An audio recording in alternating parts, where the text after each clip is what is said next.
Hi guys, good morning. അങ്ങനെ നമ്മൾ മൂകാംബിക ദേവീനെ കാണാനായിട്ട് മൂകാംബികയിൽ എത്തിയിട്ടുണ്ട്.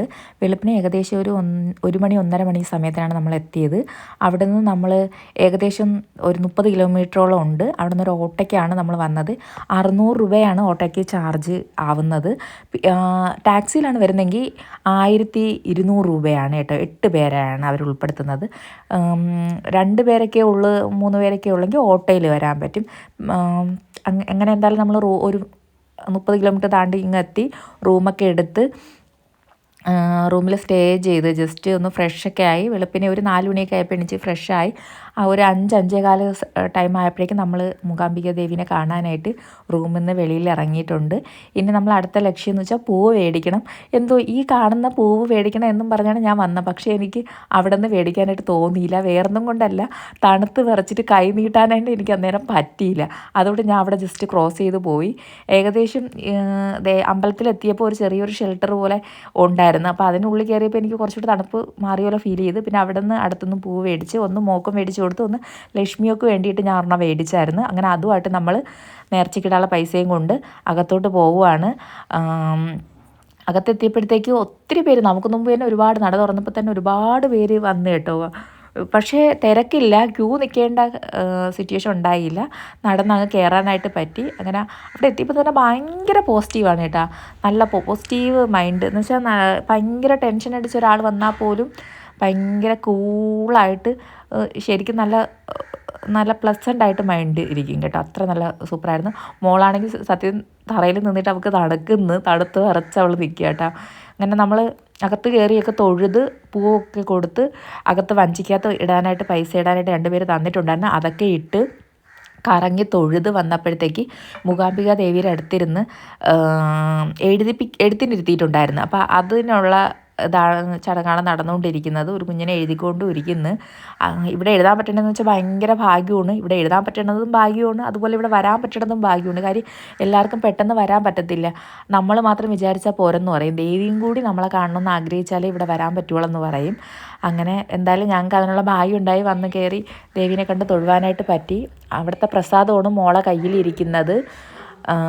വലിയ ലഡുവാണ് ഇവിടുത്തെ പ്രസാദം.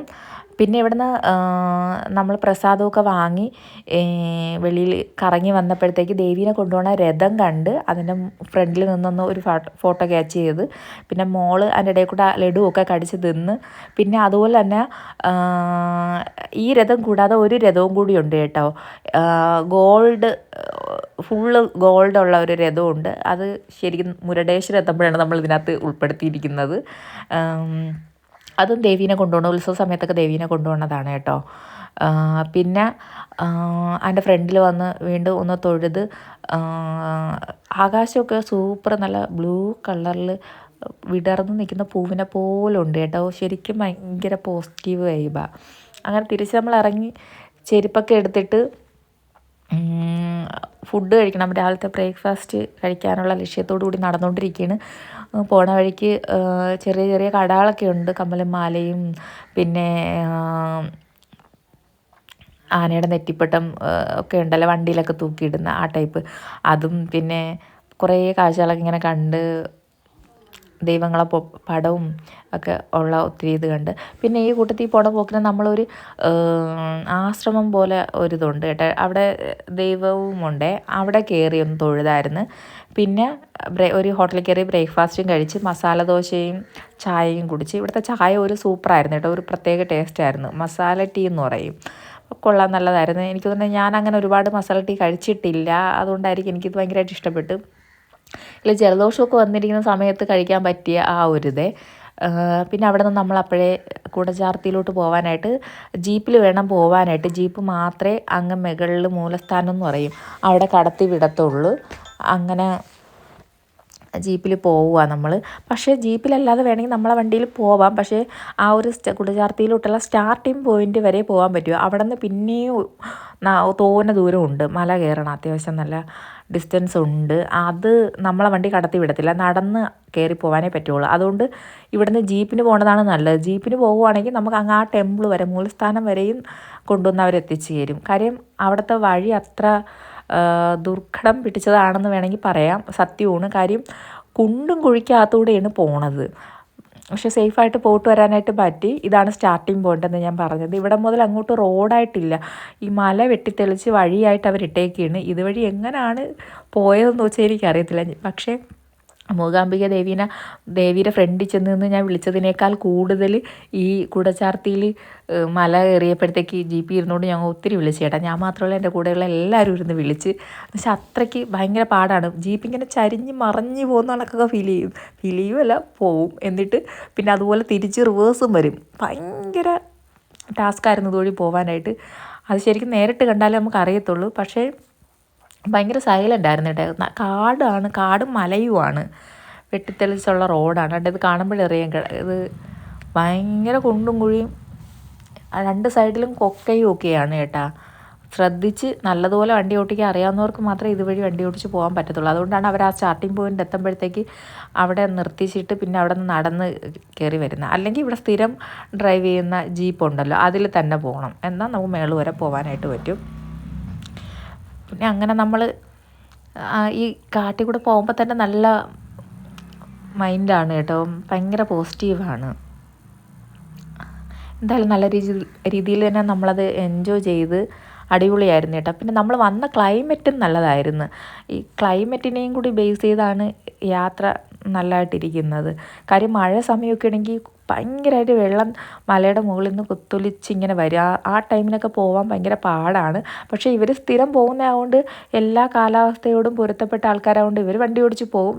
പക്ഷേ നമ്മൾ വണ്ടിക്കകത്ത് ഇരിക്കുന്നവർക്ക് പേടിയാവും. ഇങ്ങനെ മഴവെള്ളം ഒലിച്ച് വരുന്ന സമയത്ത് വണ്ടിയിൽ അങ്ങനെ പോകാൻ ഭയങ്കര പേടിയാവും കേട്ടോ. കാര്യം റോഡും വഴിയൊന്നും അറിയാൻ പറ്റത്തില്ല. വെള്ളമൊന്നും ഇല്ലാതെ നോർമൽ നല്ല കാലാവസ്ഥയിൽ തന്നെ പോയിട്ട് തന്നെ പേടി, ജീവൻ കയ്യിൽ പിടിച്ചുകൊണ്ടാണ് പോയത്. സത്യം പറഞ്ഞാൽ പേടിയായി. ഞാനാണെങ്കിൽ ജീപ്പിൻ്റെ ഫ്രണ്ടിൽ ഇങ്ങനെ അറ്റത്തായിരുന്നു. കാര്യം മോളുള്ളതുകൊണ്ട് അവളെ സേഫായിട്ട് ഇരുത്തണമല്ലോ. അതുകൊണ്ട് ചേട്ടൻ നടുക്കിരുന്നിട്ട് മോളെ വെച്ചുകൊണ്ടിരിക്കണേ. ഇത് ഞാൻ പിന്നെ ഇപ്പുറത്തിരിക്കുകയാണ് ചെയ്തത്. നന്നായിട്ട് പേടിയാവും കേട്ടോ ഇങ്ങനെ ഈ ജീപ്പിൽ പോകുമ്പോഴത്തേക്ക്. അപ്പം ഞാൻ ആലോചിച്ച് ഈശ്വര നടന്ന് കയറി വന്നാൽ മതിയായിരുന്നെന്ന്. പക്ഷെ നടന്ന് നമ്മൾ ടൈമിനുള്ളിൽ എത്തത്തില്ല. ഇത് തന്നെ മൂകാംബിക ദേവിയുടെ അടുത്ത് നിന്ന് കുടചാർത്തി പോകുന്നതിന് 6 മണിക്കൂർ എന്തോ ആണ് പോയിട്ട് വരാനായിട്ട്. അപ്പം നമ്മൾ നടന്നും കൂടെ പോവുകയാണെങ്കിൽ കുറേ അധികം സമയം എടുക്കും. എന്നിട്ട് നമ്മളുടെ 11:45 തിരിച്ച് വരണമെന്ന് പറഞ്ഞ് നമ്മൾ ഏകദേശം 11:45 അടുപ്പിച്ച് തിരിച്ചെത്തി ഭാഗ്യത്തിന്. പക്ഷേ അവർ പറഞ്ഞ ടൈം നമ്മൾ ക്രോസ് ചെയ്താൽ എക്സ്ട്രാ പൈസ പേ ചെയ്യേണ്ടി വരും. പക്ഷേ നമ്മൾ കറക്റ്റ് ടൈമിന് എത്തിയോണ്ട് അതൊന്നും വേണ്ടി വന്നില്ല. പിന്നെ ഈ ജീപ്പിൽ മൂകാംബിക ദേവിയുടെ ഇടന്ന് കുടചാർത്തിയിൽ വരെ പോകുന്നതിന് 470 ശരിക്കും. 70 രൂപ പാസ്, 400 രൂപയാണ്. പക്ഷെ നമ്മൾ ഒരു വണ്ടിയിൽ 8 പേരാണ്. പക്ഷെ നമ്മളെ വണ്ടിയിൽ 6 പേരെന്തോ ഉള്ളായിരുന്നു. അതുകൊണ്ട് നമ്മൾ അഡീഷണൽ ഒരു 160 രൂപയും കൂടെ കൊടുക്കേണ്ടി വന്നു. നമ്മൾ ഒരു വയനാട് നിന്നുള്ളൊരു ഫാമിലിയുടെ കൂടെയാണ് പോയത്. അപ്പം അവർക്ക് 6 പേരെന്തോ ഉള്ളായിരുന്നു. പിന്നെ നമ്മൾ 2 പേരും കൂടെ ആയപ്പോൾ 8. പിന്നെ വേറൊരു വണ്ടിയിൽ 4 പേരേ ഉള്ളായിരുന്നു. അപ്പം നമ്മൾ അത് കോമ്പൻസേറ്റ് ചെയ്ത്, അതിന് കുഴപ്പമൊന്നുമില്ല. നമ്മൾ ട്രിപ്പ് എൻജോയ് ചെയ്ത്. കൂടെ അറിയുന്ന ഒരാളുള്ളത് നല്ലതല്ലേ. ഒരു 160 രൂപയെക്കാളും വലുതല്ലേ നമ്മളെ കൂടെ അറിയുന്ന ഒരാൾ ഉള്ളത്. അവരുണ്ടായിരുന്നത് എനിക്ക് ഭയങ്കര പോസിറ്റീവായിട്ട് തോന്നി. എന്ന് വെച്ചാൽ അറിയാത്ത കാര്യങ്ങളൊക്കെ ചോദിക്കാമല്ലോ, എങ്ങനെയാണ് എന്താണ് കാര്യം. അവർ മുമ്പ് ഒരുപാട് ടൈം പോയിട്ടുണ്ട്. അവരെ ഇനിയും ഇതുപോലെ കാണാൻ പറ്റുവാണെങ്കിൽ ഭാഗ്യം. എന്നിട്ട് പിന്നെ നമ്മൾ കണ്ടിന്യൂ ചെയ്ത് മലയിലെത്തി. അവിടെ എത്തി മൂലസ്ഥാനം എന്ന് പറഞ്ഞാൽ അതിനകത്ത് ഒരു അമ്പലമുണ്ട്. അവിടെ കയറിയൊക്കെ തൊഴുത് അവിടെ നമ്മൾ വഴിപാടിനൊക്കെ കൊടുത്തിട്ടുണ്ടായിരുന്നു. ഫാമിലിക്ക് മൊത്തത്തിന് വേണ്ടിയിട്ടും പിന്നെ കർമ്മദോഷത്തിന് വേണ്ടിയുള്ള വഴിപാടിനൊക്കെ കൊടുത്തായിരുന്നു. അവിടുന്ന് പ്രസാദമൊക്കെ കിട്ടും. പക്ഷെ പ്രസാദം നമുക്ക് കിട്ടിയത് മല ഇറങ്ങി തിരിച്ച് വന്നപ്പോഴാണ് കേട്ടോ. പോകുമ്പോൾ നമ്മൾ വഴിപാടിന് കൊടുത്തിട്ട് പോകണം, തിരിച്ച് വരുമ്പോഴത്തേക്ക് ചെയ്തു വെച്ചേക്കും. അങ്ങനെ നമ്മളവിടെ കയറി തൊഴുതിട്ട് മല കയറി തുടങ്ങി. മൂലസ്ഥാനത്ത് കയറി തൊഴുതിട്ട് വീണ്ടും മല കയറിയിട്ട് ഏറ്റവും മുകളിലെത്തുമ്പോൾ വീണ്ടും അവിടെ ഒരു പ്രതിഷ്ഠയുണ്ട്. പക്ഷേ അവിടെ തിരുമേനിയൊന്നുമില്ല കേട്ടോ. നമുക്ക് കയറി തൊഴുത് അവിടെ നമ്മൾ വഴിപാട് അങ്ങനെ ഒന്നും ചെയ്യത്തില്ല. അല്ലാണ്ട് ദൈവത്തിനെ വിളക്ക് കൊളുത്തി വെച്ചിട്ടുണ്ട്. നമ്മളവിടെ ചെന്ന് തൊഴുത് അവിടെ കുറച്ച് നേരം ഇരുന്ന് എന്നിട്ട് നമ്മൾ പിന്നെ അവിടെ നിന്ന് തിരിച്ച് ഇറങ്ങിയത്. മല ഇടയ്ക്കിടയ്ക്ക് നമ്മൾ പോകുന്ന വഴിക്ക് മലയുടെ ഇടയിൽ കൂടി ഇങ്ങനെ മല പൊട്ടി വെള്ളം വരത്തില്ല, അത് കണക്ക് ചെറിയ അരുവിയണക്കൊക്കെ പോകുന്നുണ്ടായിരുന്നു. അതൊക്കെ കാണാൻ നല്ല ഭംഗിയുണ്ടായിരുന്നു. പിന്നെ ഇടയ്ക്കിടയ്ക്ക് പേടിയാവും കേട്ടോ. അരണ ഒരു ചാളമീൻ്റെ അത്രയുണ്ട് ഒരരണ, കണ്ടാൽ പേടിയാവും. അങ്ങനെ 1-2 നമ്മൾ കണ്ടായിരുന്നു. എന്നുവെച്ചാൽ അത് സാധാരണ നമ്മളെ ഇവിടേക്കുള്ള അരണയാണെങ്കിൽ നമ്മളെ കാണുമ്പോൾ ഓടിപ്പോവും. ഈ അരണയാണെങ്കിൽ നമ്മളെ കാണുമ്പോൾ ഓടൂല, നമ്മളെ ഇപ്പോൾ പിടിച്ച് കീറ്റും എന്ന മട്ടിലാണ് ഇരിക്കുന്നത്. കണ്ടാൽ നല്ലോണം പേടിയാവും. എങ്ങനെയെങ്കിലും പേടിച്ച് അതിനും വേറെ ഓടിപ്പോകാൻ സ്ഥലമില്ല, നമുക്കും ഓടിപ്പോകാൻ സ്ഥലമില്ല എന്ന രീതിയിലാണ് അത് ഇരിക്കുന്നത്. അതിന് വേണമെങ്കിൽ ഒന്ന് കാട്ടിലോട്ട് ചാടി കയറാവുന്നതേ ഉള്ളൂ. പക്ഷേ അത് കാട്ടിലോട്ട് ചാടി കയറാതെ അവിടെ തന്നെ നടന്ന് പോണ വഴിയുടെ സൈഡിൽ തന്നെ അങ്ങ് ഇരിക്കുക. ഞങ്ങളെങ്ങനെയെങ്കിലും പേടിച്ച് അതുവഴി അങ്ങ് നടന്ന് പോയി. കാര്യം അതുവഴി നടക്കാനേ പറ്റൂ. ഇപ്പുറത്തെ സൈഡിലേക്കൊക്കെ ഒരു സൈഡിൽ കാടും. എങ്ങനെയെങ്കിലും നടന്നങ്ങ് എത്തി. പിന്നെ പോണ വഴിക്ക് ചെറിയ ചെറിയ മരങ്ങളൊക്കെ ഉണ്ടായിരുന്നു. അങ്ങനെ അതിൻ്റെ മരത്തിന് മുകളിലൊക്കെ കയറി കുറച്ച് നേരമൊക്കെ ഒന്ന് റെസ്റ്റൊക്കെ എടുത്ത് ആണ് നമ്മൾ മേലോട്ട് കയറിയത്. കണ്ടിന്യൂസ് നമുക്ക് അങ്ങനെ നടന്ന് കയറാനായിട്ട് പറ്റത്തില്ല, ഇരുന്നിരുന്നേ കയറാൻ പറ്റത്തുള്ളൂ. അത് പ്രായമായവർക്കാണേലും പ്രായമാവാത്ത ആളിനായാലും അത്യാവശ്യം നല്ല വലിയ മലയായിരുന്നു. പിന്നെ അതുപോലെ തന്നെ നമ്മൾ കൊച്ചി ടി വിയിലൊരു കാർട്ടൂണുണ്ട് ഹൈഡി എന്നും പറഞ്ഞുകൊണ്ട്. ഹൈഡിയിൽ കാണുന്ന അതേ സെയിം മല തന്നെ കേട്ടോ, ശരിക്കും എക്സാക്റ്റ് അത് തന്നെ. പക്ഷെ നല്ലതായിട്ട് നമ്മൾ എൻജോയ് ചെയ്ത്. അവിടെ മഞ്ഞ് മൂടി കിടക്കുക, ദൂരെ കാണുമ്പോൾ അറിയാൻ പറ്റും. ആകാശമാണെങ്കിൽ നല്ല പൂവ് പൂത്ത് വിടർന്ന് നിൽക്കുന്ന പോലെ നല്ല തെളിഞ്ഞ ആകാശം, നീലാകാശം. അങ്ങനെ ഫൈനലി നമ്മളവിടെ എത്തി. എങ്ങനെയെങ്കിലും എത്തിയെന്ന് വേണം പറയാൻ. പിന്നെ ഇതാണ് ആ ടെമ്പിൾ, ഏറ്റവും മുകളിലുള്ള കുടജാർത്തിയിലെ ടെമ്പിൾ. ഇവിടെ കയറി ഇവിടെ തിരുമേനിയായിട്ടില്ല കേട്ടോ, നമുക്കിങ്ങനെ അർച്ചന തരാനോ അങ്ങനെയൊന്നുമില്ല. ഇവിടെ വിളക്ക് കത്തിച്ചിട്ട് തിരുമേനി താഴെ വരുമെന്ന് തോന്നണം, മൂലസ്ഥാനം എന്ന് പറഞ്ഞ സ്ഥലത്ത്. അങ്ങനെ ഇവിടെ നമ്മൾ കയറി തൊഴുത് അവിടുന്ന് പ്രസാദമൊക്കെ എടുത്തിട്ട് കുറച്ച് നേരം ആ ടെമ്പിളിനകത്ത് തന്നെ ഇരിക്കാൻ പറ്റും. വരുന്നവരെല്ലാവരും അകത്ത് കയറി തൊഴുതിട്ട് അവിടെ ഇരുന്ന് കുറച്ച് നേരം പ്രാർത്ഥിച്ചിട്ടാണ് വെളിയിൽ ഇറങ്ങുന്നത്. എന്നിട്ട് നമ്മൾ വെളിയിൽ ഇറങ്ങിയിരുന്ന് റെസ്റ്റൊക്കെ എടുത്ത് പിന്നെ ആ വയനാട് ടീമെന്ന് പറഞ്ഞില്ലേ നമുക്ക് കിട്ടിയൊരു ഫാമിലി, അവർ കൂടെ നമ്മൾ നിന്നൊരു ഫോട്ടോയൊക്കെ എടുത്ത്. അവർ ശരിക്കും നല്ല ഹെൽപ്ഫുള്ളും ഭയങ്കര പോസിറ്റീവായിരുന്നു കേട്ടോ. കാര്യം നമ്മൾ ആദ്യമായിട്ടാണ് പോകുന്നത്, നമുക്കൊന്നും അതിനെക്കുറിച്ചൊന്നും അറിയത്തില്ല എങ്ങനെയാണ് പോകുന്നതെന്നും. പക്ഷെ അവർ നമുക്ക് കുറേ ഗൈഡൻസൊക്കെ തന്നായിരുന്നു.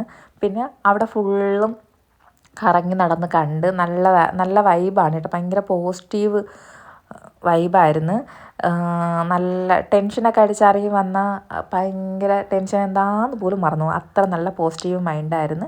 അങ്ങനെ എന്തായാലും നമ്മൾ അവിടുന്ന് ജസ്റ്റ് റെസ്റ്റൊക്കെ എടുത്തിട്ട് വീണ്ടും മല ഇറങ്ങാനായിട്ട് തുടങ്ങി. അങ്ങനെ ഇടയ്ക്കിടയ്ക്ക് മോളെ കൊണ്ട് ഒരുമിച്ച് ഒറ്റ സ്റ്റെപ്പിന് കയറത്തില്ല, അതുകൊണ്ട് ഇടയ്ക്കിടയ്ക്ക് ഞാനും ചേട്ടനും മാറിയും തിരിഞ്ഞ് മോളെ എടുത്തിട്ടാണ് പോകുന്നത്. പിന്നെ ഇടയ്ക്കിടയ്ക്ക് ചില സ്ഥലങ്ങളിലൊക്കെ ഇരുന്ന് റെസ്റ്റ് എടുത്തിട്ടാണ് പോകുന്നത്. പിന്നെ കയറി വരണ വഴിക്ക് ഒത്തിരി ചെരുപ്പ് പൊട്ടിക്കിടക്കണ ഉണ്ടായിരുന്നു കേട്ടോ. എന്ന് വെച്ചാൽ എനിക്ക് തോന്നുന്നത് ചെരുപ്പ് ഇട്ട് കയറണത് ടാസ്ക്കാണെന്ന് തോന്നണം. ഞങ്ങൾ ഭാഗ്യത്തിന് ഷൂ ആയിരുന്നു, അതുകൊണ്ട് വേറെ കുഴപ്പമൊന്നുമില്ലാത്ത സേഫായിട്ട് ഇങ്ങനെ എത്തി. കയറി വരുന്ന വഴിക്ക് ചെരുപ്പിൻ്റെ പരസ്യം പോലെ അവിടെ ഇഷ്ടംപോലെ ചെരുപ്പ് കിടക്കുന്നുണ്ട്. പിന്നെ അങ്ങനെ നമ്മൾ കുടജാർത്തിയിൽ മൂലസ്ഥാനത്ത് വന്ന് തൊഴുത് പ്രസാദമൊക്കെ മേടിച്ചിട്ട് അവിടെ നിന്ന് യാത്ര തിരിച്ച് വീണ്ടും അവിടെ നിന്ന് നമ്മൾ മൂകാംബിക ദേവിയുടെ അടുത്ത് എത്തിയിട്ട് അവിടെ നിന്ന് മുരുടേശ്വരം വന്ന് പരമശിവനെ കണ്ട്, ഭയങ്കര ഹൈറ്റിലുള്ള പരമശിവൻ ആന വന്ന് ഭഗവാനെ വന്ന് കണ്ട് തൊഴുത്. അതിനുശേഷം ആ ഭഗവാൻ ഇരിക്കുന്നതിൻ്റെ അകത്തോട്ട് ഒരു ഗുഹ പോലെ ഉണ്ട് കേട്ടോ. അപ്പം അതിനകത്ത് ഓരോ പ്രതിഷ്ഠയുണ്ട്, നമ്മളെ ഹൈറ്റ് വരും ആ ഗുഹയ്ക്കകത്തുള്ള ഓരോ പ്രതിഷ്ഠയും. അതിനെ റിലേറ്റ് ചെയ്യുന്ന രീതിയിൽ ഐതിഹ്യങ്ങളൊക്കെ അതിനകത്ത് റെക്കോർഡ് ഇട്ടിട്ടുണ്ട്. അതിങ്ങനെ പറഞ്ഞുകൊണ്ടിരിക്കുന്നുണ്ടായിരുന്നേ, പക്ഷേ അത് ഹിന്ദിയിലായിരുന്നു. തൊടാ മാലു, അതുകൊണ്ട് എനിക്ക് ഫുള്ളും മനസ്സിലായില്ല. പിന്നെ നമ്മൾ ആ ഒരു മുരുടേശ്വരത്തിൻ്റെ അവിടെ തന്നെ ഒരു വലിയൊരു ബിൽഡിംഗ് ഉണ്ട് കേട്ടോ, അത് 18 നിലയാണ്. നമ്മൾ അതിൻ്റെ മുകളിൽ കയറിയിട്ടുള്ള വ്യൂ ആണിത്. ബോട്ടിലൊക്കെ ഒത്തിരി പേര് പോകുന്നുണ്ടായിരുന്നു. പിന്നെ ബലൂൺ അതിനകത്ത് കയറി ഇരുന്നിട്ട് ഡൈവ് ചെയ്യാനൊക്കെ പറ്റും. പിന്നെ അതുപോലെ തന്നെ സ്കൂബ ഡൈവും ഉണ്ടായിരുന്നു. പിന്നെ ഇതാണ് മൂകാംബിക ദേവിയുടെ ഗോൾഡൻ രഥം കേട്ടോ, ഞാൻ നേരത്തെ പറഞ്ഞില്ലായിരുന്ന അത് നമ്മൾ കാണിച്ചത് ഇവിടെയാണെന്നേ ഉള്ളൂ. പിന്നെ അങ്ങനെ നമ്മൾ മഹാദേവൻ്റെ അടുത്തോട്ട് പോകുക കേട്ടോ. അവിടെ മഹാദേവൻ്റെ ഒരു ചെറിയ ശിവലിംഗം ഉണ്ടായിരുന്നേ, അവിടെ കയറി തൊഴുതിട്ട്